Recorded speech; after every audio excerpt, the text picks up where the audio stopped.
desafios que nós temos na caminhada cristã, um dos obstáculos que nós enfrentamos é a luta contra o cansaço. Eu não me refiro aqui especificamente ao cansaço físico, muito embora ele também esteja presente muitas vezes.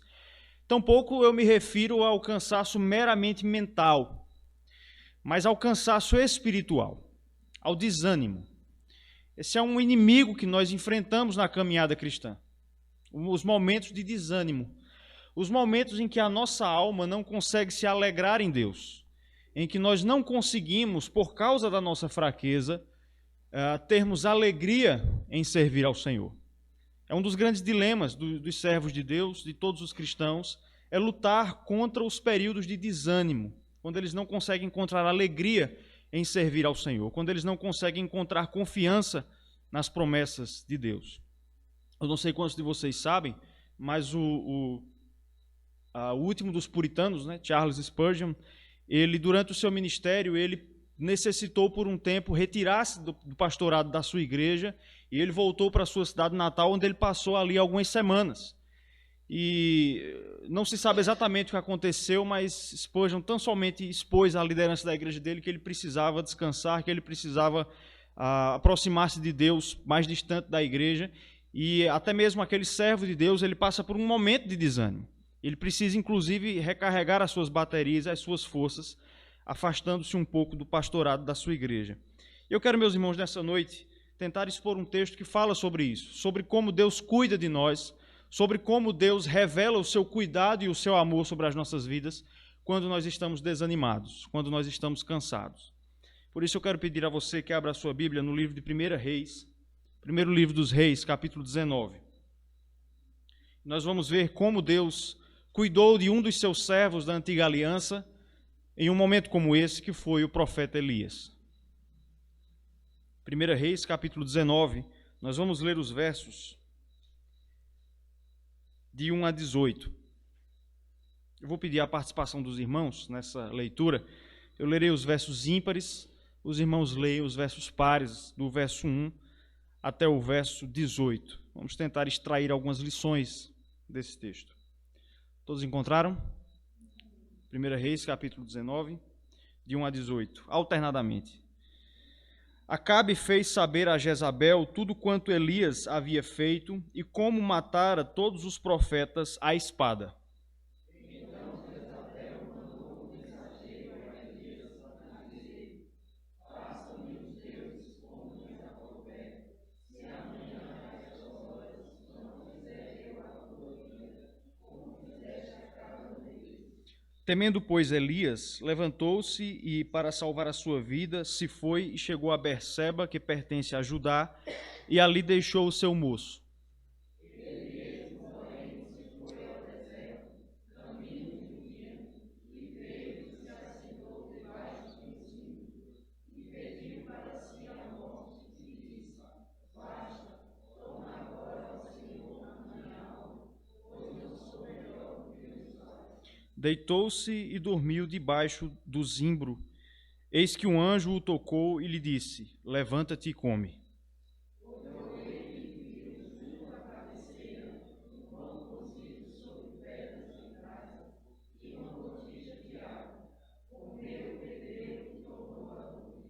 Voltou segunda vez o anjo do Senhor, tocou-o e lhe disse: levanta-te e come, porque o caminho te será sobremodo longo.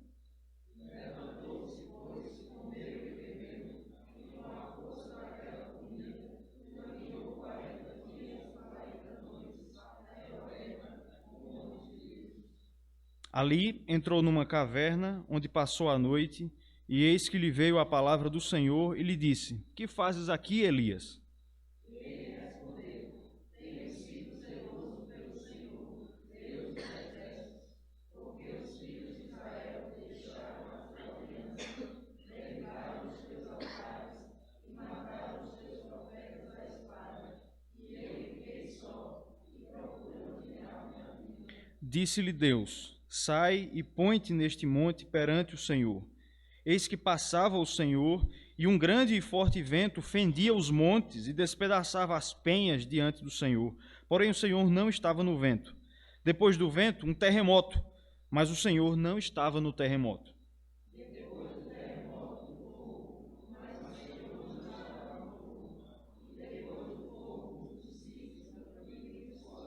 Ouvindo Elias, envolveu o rosto no seu manto e, saindo, pôs-se à entrada da caverna. Eis que lhe veio uma voz e lhe disse: Que fazes aqui, Elias? Ele respondeu: Tenho sido em extremo zeloso pelo Senhor, Deus dos exércitos, porque os filhos de Israel deixaram a tua aliança, determinaram os teus altares, mataram os teus profetas da espada, e eu fiquei só. Disse-lhe o Senhor: Vai, volta ao teu caminho para o deserto de Damasco, e em chegando lá, unge a Azael, rei sobre a Síria.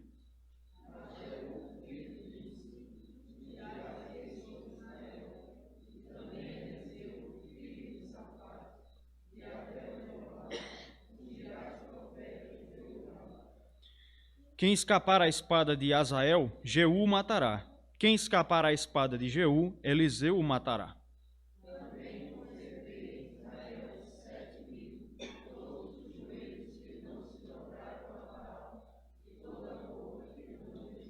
Amém. Meus irmãos, esse episódio que nós acabamos de ler, ele acontece exatamente depois do maior momento, do auge, por assim dizer, do ministério do profeta Elias em Israel. O capítulo 18 de 1 Reis registra o momento em que Elias confronta os profetas de Baal e vence os profetas de Baal. O Senhor se revela como o verdadeiro Deus, assim, tirando, por assim dizer, a máscara do falso Deus Baal. E também no mesmo capítulo 18, chove. Israel passava por uma seca e por uma crise religiosa.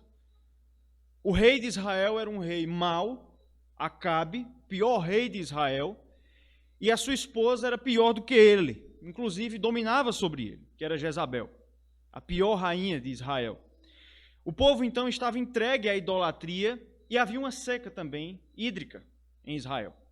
E o auge do ministério de João Batista acontece no capítulo 18, quando ele é afirmado como profeta do verdadeiro Deus diante de todo Israel, e pela sua palavra, ele vê ali uma nuvem do tamanho da mão de um homem, e diz que vai chover, e efetivamente chove. Esse episódio, então, acontece exatamente depois desse momento, do melhor momento, por assim dizer, do ministério de Elias. Acabe estava no Monte Carmelo, no final do capítulo 18, e ele vai para a cidade de Jezreel. Isso é narrado aí no final do capítulo 18, onde havia uma casa real. E ali ele conta a Jezabel tudo o que havia acontecido no Monte Carmelo, como Elias havia matado os profetas de Baal. E aí nós começamos a narrativa aí do capítulo 19. Quando Jezabel fica sabendo daquela situação, então, ela manda um mensageiro para Elias, e o mensageiro transporta uma ameaça feita por Jezabel. Jezabel dá um dia de vida a Elias. Ela diz isso, né? Façam-me os deuses como lhes aprouver, se até amanhã a essa hora eu não fizer com você o mesmo que você fez com os profetas de Baal. O texto vai dizer que Elias teme e ele foge. O texto vai dizer aí que ele vai para Berseba. Essa cidade de Berseba ficava no reino de Judá. Lembre-se que nessa época o reino estava dividido, Israel e Judá. Ele sai, portanto, do território de Israel e vai para o território de Judá, onde Acabe não poderia alcançar Elias. Ele foge, então, do alcance de Jezabel e de Acabe, perdão. Ali ele deixa, o texto vai dizer, ele deixa o seu companheiro, o seu servo, o seu moço, como o texto diz, e ele vai para um outro local, vai para uma região desértica. Ele chega embaixo de um zimbro, que era um arbusto do deserto, que podia atingir até 3 metros de altura. Ele se põe debaixo daquele zimbro, e aí ele faz uma oração. Está aí no versículo 4. Ele diz o seguinte: basta, toma agora, ó Senhor, a minha alma, pois não sou melhor do que meus pais. Ele está pedindo para que Deus tire a sua vida aqui. O sentido aqui de tomar a alma é exatamente isso, é que Deus chame para si o seu espírito e o seu corpo a terra o tome. Ele está pedindo para morrer, para que Deus tome a sua vida. Nós percebemos aqui, irmãos, que o pedido de Elias ele era aparentemente contraditório, porque Elias estava fugindo de Jezabel exatamente para não morrer. Mas ele pede o que a Deus? Que o mate. Tamanho desânimo que se abate sobre Elias. A palavra basta aí, que está no versículo 4, ela traduz isso. Traduz o sentimento de cansaço total, físico, mental e espiritual. Ele se julga como não sendo melhor do que os seus pais, ainda no versículo 4. Provavelmente é uma referência ao fato de que os pais de Elias já eram mortos. E como Elias não se vê melhor do que os seus pais, ele está dizendo, eu não tenho direito de estar vivo enquanto meus pais já estão mortos. Então ele pede a Deus que tome a sua vida. E ali o versículo 5 vai dizer então que ele se deita debaixo do zimbro e ele adormece. Então nós percebemos aqui, irmãos, que Elias foi abatido por esse espírito, por esse desânimo, por esse cansaço. Como o texto vai mostrar mais na frente, eram várias as queixas de Elias. Quando Deus pergunta lá na frente na história, por que é que você está aqui? Elias desabafa, e as suas queixas eram muitas. Elias vai dizer, eu tenho sido zeloso para com o Senhor, eu tenho te servido de maneira zelosa, mas o povo te abandonou, derrubou os teus altares e seguiu após Baal. Elias então, irmãos, ele fica desanimado, ele se sente cansado porque ele não se sente aceito como profeta e porque ele não vê os resultados do seu ministério. Então ele se desanima. E o que nós vamos perceber aqui, irmãos, na continuidade do texto, é que apesar de Elias se sentir desanimado, Deus não vai oprimir Elias. Deus não vai aparecer para Elias com uma mensagem moralista e sem efeito nenhum de simplesmente dizer, Elias, levanta, vamos continuar. Mas Deus vai cuidar de Elias. O texto vai dizer que quando isso acontece, o anjo do Senhor, o anjo, na verdade, está no texto aí, aparece para Elias. Isso é dito no versículo 5. A palavra no original aí, para anjo, na verdade, é uma abreviação de anjo do Senhor. É uma abreviação de anjo do Senhor. E geralmente, quando essa expressão aparece no Novo Testamento, entende-se que a referência ali é a uma manifestação de Jesus Cristo pré-encarnado.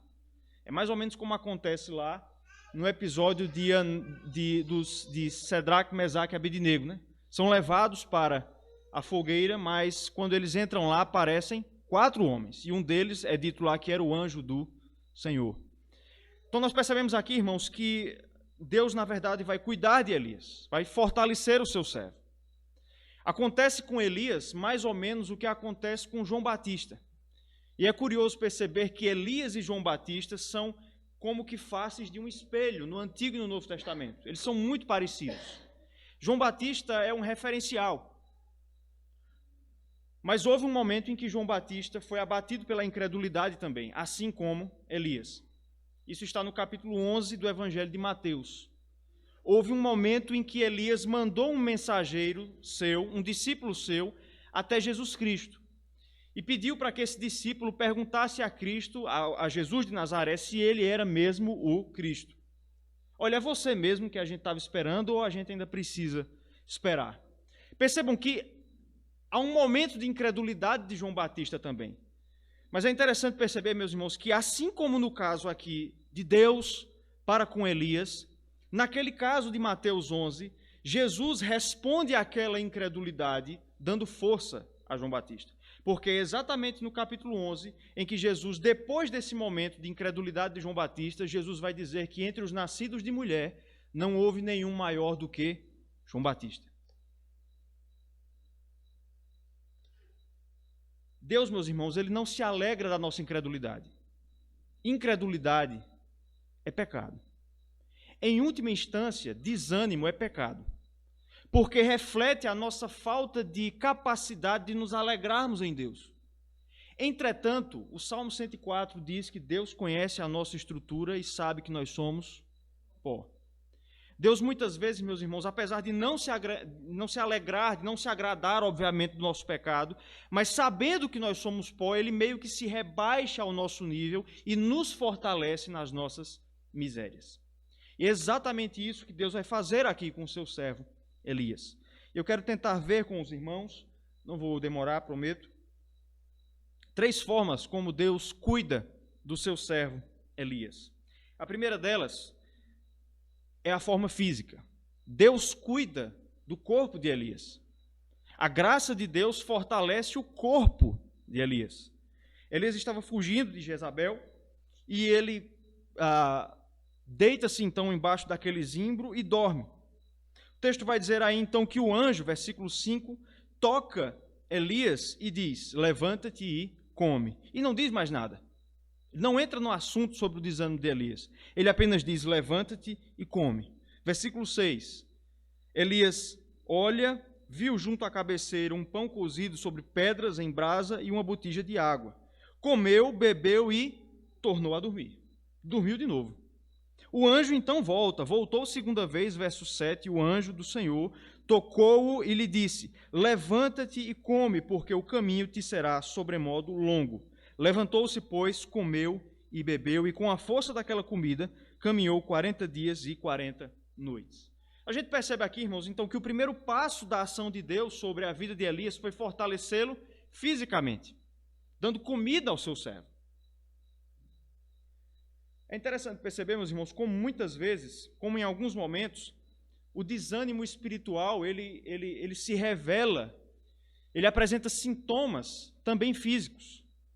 Davi se expressa dessa forma no Salmo 51, quando ele diz que, por haver calado os seus pecados, haviam envelhecido os seus ossos. O apóstolo Paulo também diz isso em Gálatas 5, em Gálatas 4:19, quando ele diz que por causa dos Gálatas, ele sentia como que dores de parto. Mas a graça de Deus, meus irmãos, revela-se sobre esses homens para fortalecê-los, inclusive, fisicamente.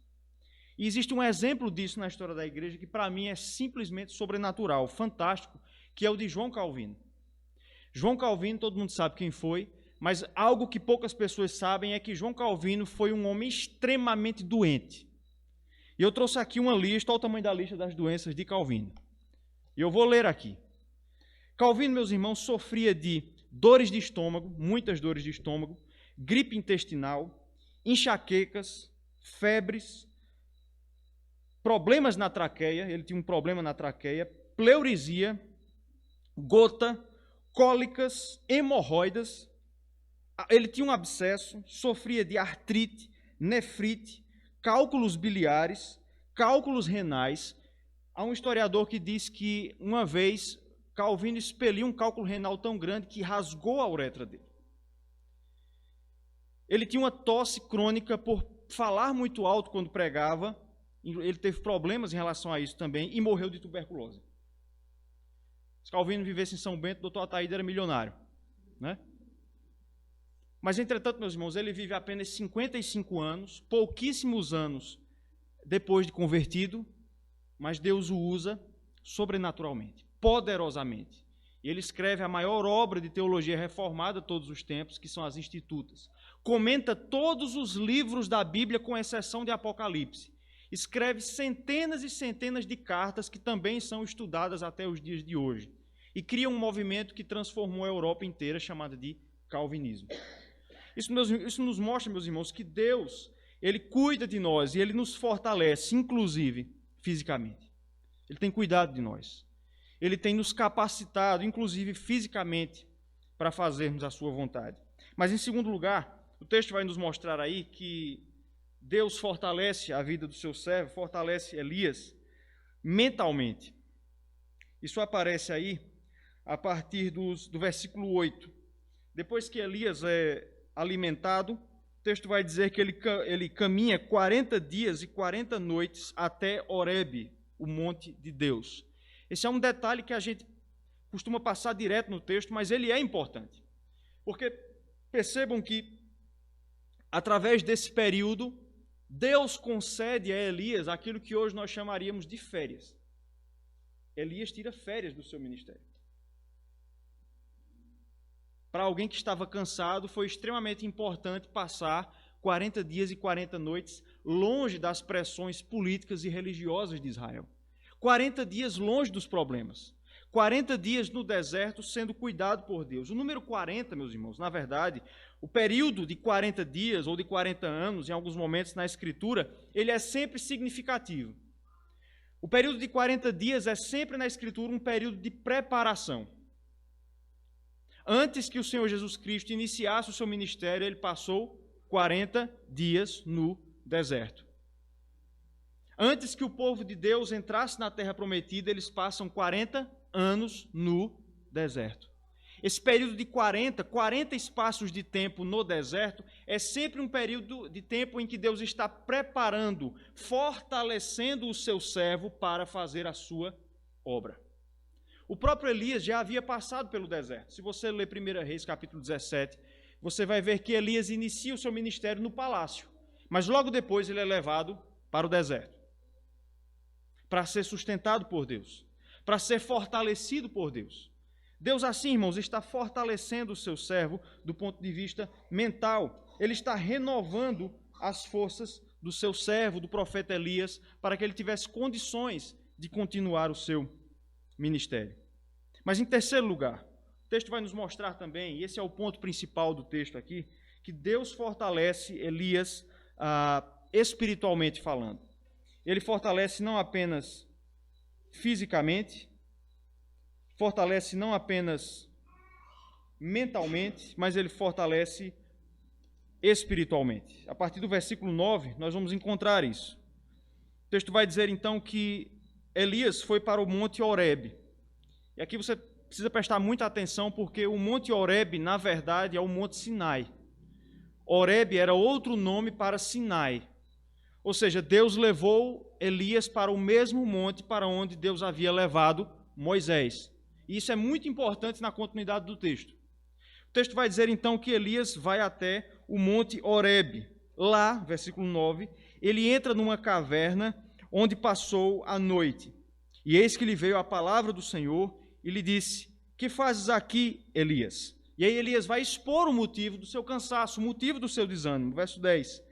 Tenho sido zeloso pelo Senhor, Deus dos exércitos, porque os filhos de Israel deixaram a tua aliança, derribaram os teus altares e mataram os teus profetas à espada, e eu fiquei só, e procuram tirar-me a vida. Elias então expõe por que ele estava desanimado. Porque o povo havia abandonado o Senhor e porque o povo não respondia à pregação de Elias, mesmo depois do que havia acontecido no Monte Carmelo, no capítulo 18. E aqui, meus irmãos, Deus vai fazer algo único com Elias. Versículo 11. Disse-lhe Deus: sai e põe-te neste monte perante o Senhor. Veja que Deus está repetindo uma situação que acontece em Êxodo capítulo 19 e 20. Foi por isso que na liturgia eu coloquei o texto de Êxodo 20. Naquele contexto, Deus chama o povo para lhe dar a lei. Mas ele diz a Moisés que Moisés deveria cercar o monte, pontear o monte, e o povo não deveria se aproximar de Deus. Eles deveriam ficar no pé do monte, não poderiam tocar o monte. Apenas Moisés é que poderia subir o monte para onde Deus estava, lá em cima, e encontrar-se com Deus. E é exatamente este convite que Deus está fazendo agora a Elias. O mesmo convite que ele havia feito a Moisés, lá no Êxodo. É isso que ele diz: sai-te e põe-te neste monte perante o Senhor. Assim como Deus se revelou a Moisés, lá em Êxodo 19 e capítulo 20, ele vai se revelar agora a Elias. Mas ele faz isso de uma maneira totalmente diferente. Quando Elias sobe à presença de Deus, Deus apresenta diante de Elias 4 fenômenos naturais. O primeiro deles vai ser dito aí no verso 11, veio um grande e forte vento que fendia, que partia os montes e despedaçava as penhas. Depois veio um terremoto e depois um fogo. Veja que houve um vento, um terremoto e um fogo. Mas nessas 3 ocasiões o texto vai dizer que Deus não estava nestas manifestações. Por que é que Deus se revela, ou melhor, por que é que Deus primeiro promove um vento, um terremoto e fogo? Porque foi exatamente assim que Deus se revelou ao povo de Israel em Êxodo 19. Se você ler o capítulo, Êxodo 19 e 20, você vai ver que quando Deus deu a sua lei, ele se revelou no Monte Sinai através de uma nuvem que ficava em cima do monte, da qual saíam relâmpagos e trovões. É mais ou menos essa ideia que o vento e a nuvem trazem. O texto vai dizer no capítulo 19 que o monte estremecia, ou seja, havia terremoto, e que o monte fumegava. O monte estava pegando fogo. Deus, lá em Êxodo 19, revelou-se dessa maneira. Mas agora ele não se revelou nestas coisas. Ele se revela em um quarto momento, através de um cicio suave. Cicio é brisa. O que é que Deus estava mostrando para Elias, então? Que Deus não está preso à maneira como nós esperamos que ele se revele, que ele haja. Esse era o problema de Elias. Elias acreditava que Deus necessariamente tinha que se revelar de maneira extraordinária. Que Deus sempre deveria agir como ele agiu no Sinai, como ele agiu no Monte Carmelo, de maneira extraordinária. Mas Deus está mostrando que ele é soberano e ele age como quer. Que nem sempre Deus age de maneira espetacular. Que nem sempre Deus age através de terremotos. Que nem sempre ele age através de ventos que fendem a pedra, através do fogo, mas muitas vezes ele age através de coisas imperceptíveis como uma brisa. Deus está mostrando a Elias que a falta de efeitos visíveis não significa que ele não esteja agindo. Mas percebam que Deus mostra isso a Elias não através de uma pregação simplesmente falada, mas ele revela-se para Elias. Ele está fortalecendo a fé do seu servo. Ele está se mostrando para ele. Ele está demonstrando para Elias que Elias pode e deve crer que Deus estava agindo na vida de Israel, ainda que ele não pudesse, com os seus olhos, perceber isso. A gente percebe que depois disso, Deus vai fazer a mesma pergunta para Elias, no versículo 13. Ele pergunta de novo. É interessante que o texto vai dizer, só para não pular essa parte, que quando aparece o cicio, Elias cobre o seu rosto. Ou seja, Elias percebeu que a presença de Deus se revelou através do cicio, porque ele cobre o seu rosto para não ver a Deus, porque quem visse a Deus morreria. E aí Deus repete a pergunta: por que é que você está aqui, Elias? E Elias responde a mesma coisa no versículo 14. Tenho sido em extremo zeloso pelo Senhor, Deus dos exércitos, porque os filhos de Israel deixaram a tua aliança, derribaram os teus altares e mataram os teus profetas à espada. E eu fiquei só e procuram tirar minha vida. Veja que as queixas de Elias eram as mesmas. Elias ainda tinha a mesma queixa. Elias ainda tinha o mesmo diagnóstico da situação de Israel. Mas uma coisa havia mudado: o próprio Elias. A sua fé havia sido fortalecida. O propósito de Deus era transformar não o povo de Israel, mas era transformar Elias. Era fortalecer a vida do profeta Elias. Na sequência, Deus vai mostrar que ele tinha um propósito para Israel, mas não era o propósito que Elias esperava. Elias queria que Deus agisse para que o povo de Israel se arrependesse. Mas o propósito de Deus era outro. E aqui está, meus irmãos, muitas vezes a resposta para o fato de que tantas vezes nós somos insatisfeitos para com Deus. Muitas vezes é pelo fato de que nós não aceitamos de que Deus pode ter propósitos distintos dos nossos. O propósito de Deus para Israel não era arrependimento. Ele vai dizer qual era o propósito. Ele diz: Elias, você vai ungir a Azael como rei da Síria, a Jeú como rei de Israel e a Eliseu como teu sucessor. E aí, quem escapar à espada de Azael não vai escapar a de Jeú. E quem escapar a de Jeú, Eliseu matará. Deus está aqui profetizando a punição para a casa de Acabe.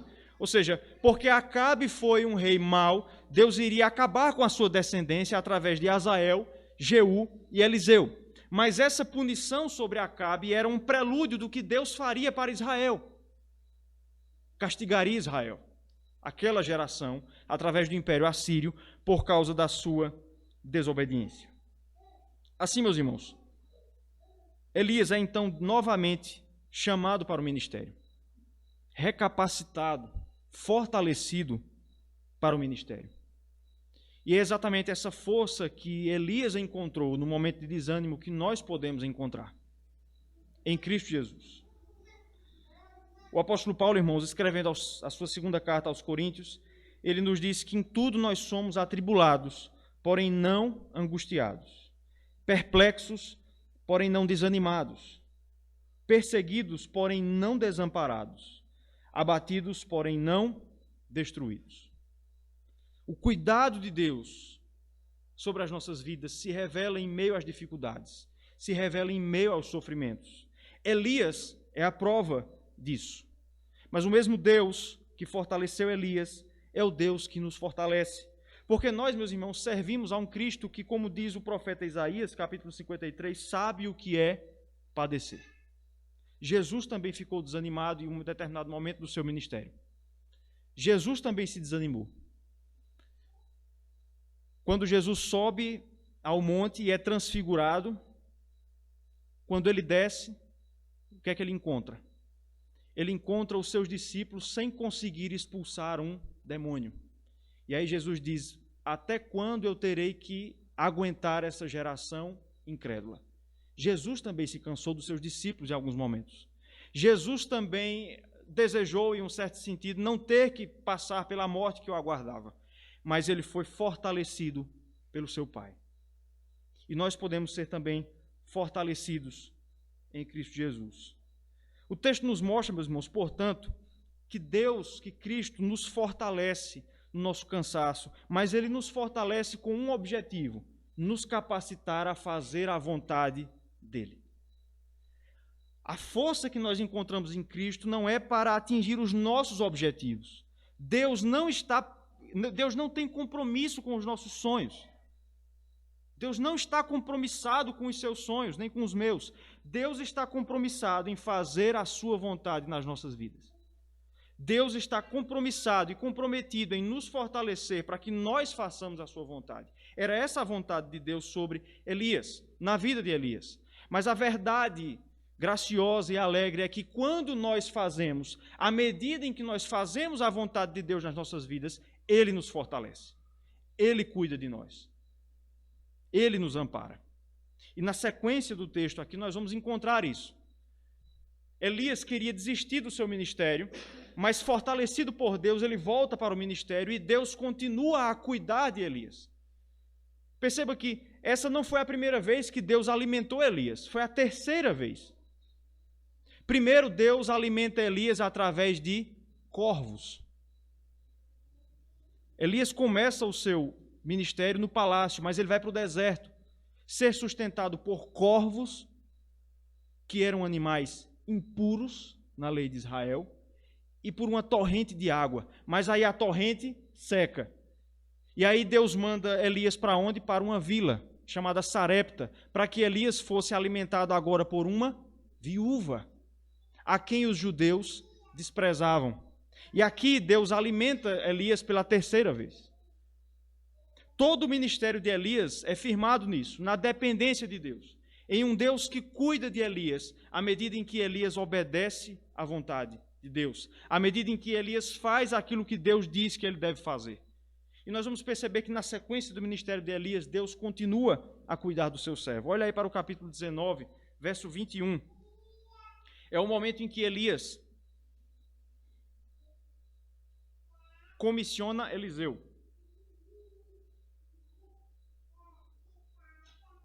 Verso 21. Voltou Eliseu de seguir a Elias, tomou a junta de bois e os imolou. E com os aparelhos dos bois cozeu as carnes, e as deu ao povo, e comeram. Então se dispôs e seguiu Elias e o servia. Na velhice do profeta, Deus continua a mostrar o seu cuidado, enviando-lhe um servo para cuidar dele, para alimentá-lo. É a quarta vez que Deus alimenta Elias, agora através de Eliseu.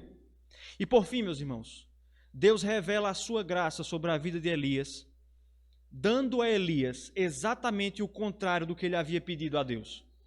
O que foi que Elias pediu a Deus? Mas como é que a vida de Elias termina?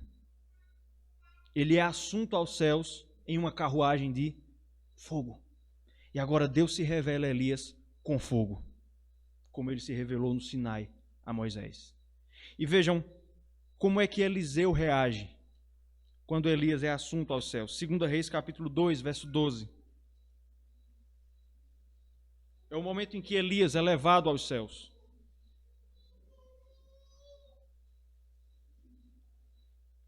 (11 e 12). 2 Reis 2, 11 e 12. Indo eles andando e falando, está falando aqui de Elias e Eliseu, né? Eis que um carro de fogo com cavalos de fogo os separou um do outro. E Elias subiu ao céu num redemoinho. O que vendo Eliseu clamou: meu pai, carros de Israel e seus cavaleiros, e nunca mais o viu, e tomando as suas vestes, rasgou-as em duas partes. Eliseu tinha a Elias como a um pai. Deus revela assim mais uma vez o seu cuidado sobre Elias, dando-lhe um filho que o servia. Dando-lhe um filho que o servia. Assim, meus irmãos, Deus usa a vida do seu servo, tão sofrida, tão difícil, de tantas restrições, de tantas privações, para fazer a sua vontade, para fazer a vontade de Deus. Para fazer a vontade de Deus. Deus usa a vida de Elias para fazer algo que fosse maior do que Elias. Porque pouco antes de deixar a terra, Elias diz a Eliseu: o que é que você quer? Pode pedir qualquer coisa. E o que é que Eliseu pede? Eu quero porção dobrada do teu Espírito. Porção dobrada do Espírito de Deus. Deus assim usa Elias para fazer algo maior do que ele mesmo. E no Novo Testamento, Deus vai usar o novo Elias, aquele que veio no espírito de Elias, João Batista, também para fazer algo maior do que João Batista. João Batista é aquele que preparou o caminho para o Filho de Deus. Assim como Elias prepara o caminho para alguém que fosse mais poderoso do que ele, João Batista foi usado por Deus, um homem também de restrições. Assim como Elias foi alimentado pelos corvos, João Batista é alimentado pelos gafanhotos, mas Deus usa João Batista para preparar a vinda do Messias. Esses dois personagens, Elias e João Batista, que eu tenho tanta admiração, gosto muito de ler sobre a vida deles, mostram como Deus cuida e honra os seus servos quando eles se humilham diante de Deus. Quando eles renunciam aos seus próprios desejos, aos seus próprios sonhos muitas vezes, e se submetem à vontade de Deus. É como vai dizer lá em 2 Crônicas, texto até que eu preguei recentemente, que Deus se mostra forte para aqueles cujo coração é inteiramente dele. Deus deseja, meus irmãos, nos fortalecer, cuidar de nós, mas com um objetivo: que nós façamos a sua vontade. Que nós sejamos usados como instrumentos nas mãos de Deus para a vontade do Senhor. Que nós sejamos conhecidos como Elias, como João Batista, como pessoas que renunciaram à sua vida, que fizeram como Cristo disse, perderam a sua vida para ganharem em Cristo Jesus. Que vivam como Paulo disse, considerando todas as coisas como refúgio, em troca daquilo que é maior. Que Deus possa então, irmãos, nos fortalecer. Que todas as vezes que você se sentir desanimado, cansado, você possa entender e crer que em Cristo nós encontramos força, mas para fazer a sua vontade, e que Ele cuida de nós sempre que nós nos dispomos a estarmos nas suas mãos. Amém?